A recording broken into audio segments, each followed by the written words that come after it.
If I can offer you the best piece of advice that I've had in my 32 years of living, in my experience as a therapist and life coach, it would be this. Please figure out what you have control over, what you don't have control over, make peace with both of them, and move accordingly. In today's video, I'm going to give you the key to peace and happiness by focusing on what you can control, getting things that you can have more control over so that it can essentially distract you from the things that you can't do anything about.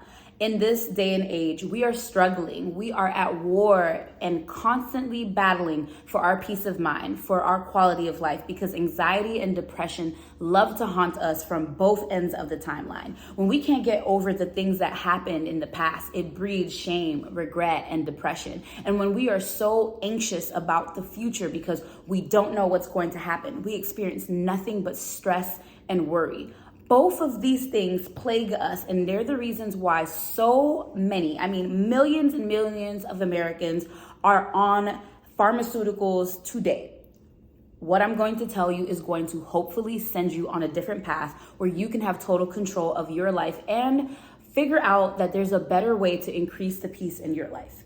So right now, a lot of us in America are going through a bit of distress because we're not really happy with who just got elected as president, right? The presidential election was a perfect example of something where we had minimal control and thus minimal power. Yes, it's a democracy and your vote counts, right? Except we're also in this system that uses electoral votes. There are certain things going on like Elon Musk paying people to vote a certain way. So ultimately, while you had a part and some power, it wasn't going to ultimately be up to you or the true voice of the people, right? And then some may argue, well, the people have spoken. I'm not here to debate that. But the presidential election is something where you have very minimal control over. Another example of control can be one's fat loss or weight loss or even weight gain journey. In that instance, you have total control. You can definitely watch how many calories you intake. You can definitely make sure that you're in a caloric deficit if you're trying to lose, or you can be on your protein gains mission if you're trying to gain. That is absolutely in your control because no one is going to come in and say, no, you can't have this bagel when you're trying to reach these goals, okay? So I want us to just get in our heads that there are going to be things that we cannot control and there are going to be things that we can. We have to figure out what they are, categorize them accordingly, and move on in life. For example, when my mother was diagnosed with cancer, that was nothing that I could control. That was nothing that she could control.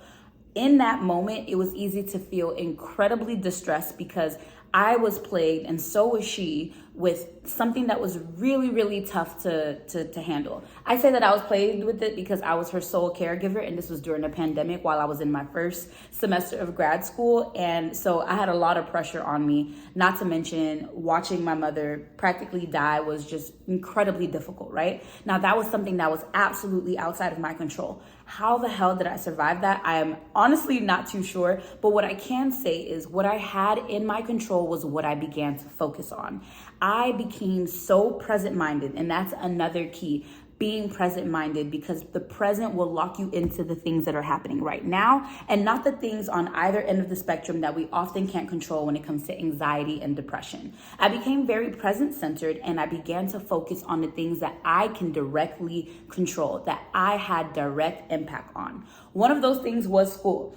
While I knew that I couldn't do anything about my mom's diagnosis, I knew that at the end of the day, she was going to be in the doctor's care, and I was just going to do my best to get her to and from the doctor and home to make sure that she took her medication. That is what I focused on. I became super task-oriented when it came to her medicine management, but when it came to school, this was an area that I thrived in. I couldn't wait to become a therapist and mental health professional. I absolutely loved being in this program, and I considered myself very blessed to get into the program without having to take the GRE. So naturally, I was aiming to be a straight A student, and I did end up graduating 2.5 years later with my master's with a perfect 4.0.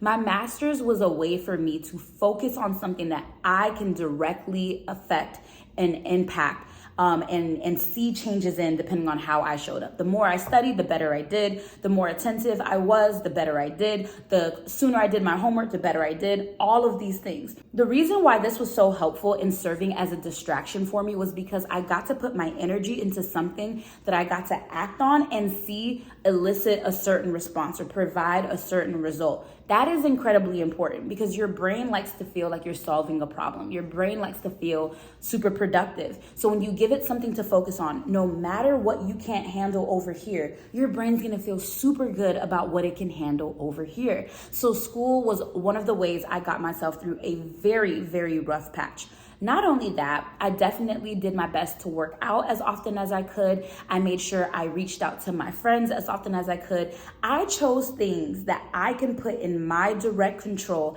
and I focused on those things. Now, don't get me wrong. It did not take away the pain of watching my mom navigate her cancer journey, but what it did do was provide me an area to be proud of myself. It gave me something to focus on so that I wouldn't be dwelling. You might have heard me say this in a previous video. Please feel free to subscribe if you like content like this. But I said in a previous video that to dwell is to be in hell. And essentially, I was already feeling like I was living on some kind of layer of hell watching my mother die. So I definitely wanted to reduce that sadness as much as possible. And so to keep myself from dwelling, I had to be present. You can't dwell in the present. You can bask in the present. And I would rather bask in the present and be alive in it and figure out how I can get from point A to point B with this task because it was going to be something that made me feel super empowered. So this is what I'm recommending to you. Recognize when something is out of your control. Right now, if you're broke, you can't do anything about the fact that you are presently broke because your present brokenness is a result of your past action, right? But what can you do right now? Yes, you can go look for jobs. You can go spruce up your resume. You can go online and learn some other skills. You can journal about it so that you can one day look back at these journal reflections and feel very proud about how you pulled yourself out of it. A great way to feel empowered is to consider the different areas of your life that you can improve. Money, you have career/business, you have friends, fun, so that can include travel. You have health, if I didn't say that already. And I think health is my favorite because being on a fat loss and muscle gain journey has been one of the most empowering things that I could do for myself. Because while a lot of things happened in my business and in my health this year that I could not control for, something that I could control for was taking 10,000 steps a day, was working out 3 to 4 times a week, was getting my weekly hike in. Those things made me feel empowered. And honestly, it was also a 2-for-1 because being in nature was just very healing and incredibly cathartic for me. So I think it's really important we think about how we can improve these different areas of our lives. You may not want to be a gym girly or a Pilates princess, but what do you want to learn about? Why don't you take time to research that thing that you're really interested in? Like, for example, something I'd really like to learn more about is my Haitian history. So something that I can do with my free time is go watch YouTube videos on Haitian history. Or maybe you want to learn a skill like tarot or maybe investing. Use your time wisely because your time and how you use it is in your control.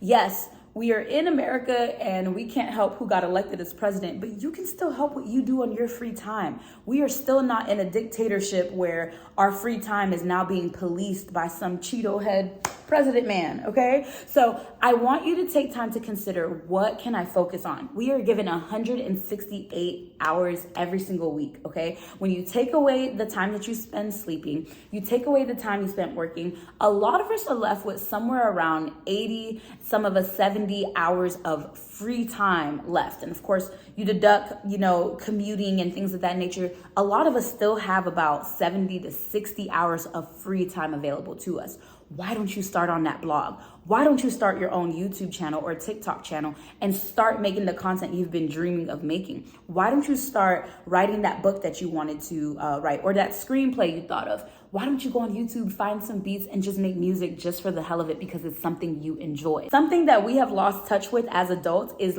understanding how to use our free time. And I swear to you, once you figure out what can be in your control, once you give yourself tasks that you can absolutely complete on your own, you will find yourself feeling more and more empowered because things are in your power. Whatever is in your power will help you feel empowered. Whatever isn't, won't. I hope this helps. Let me know down in the comments if you found this helpful, what you liked about it, what you didn't. And I'll see you in the next video because I am making one every single day. Love you. Mean it. Bye.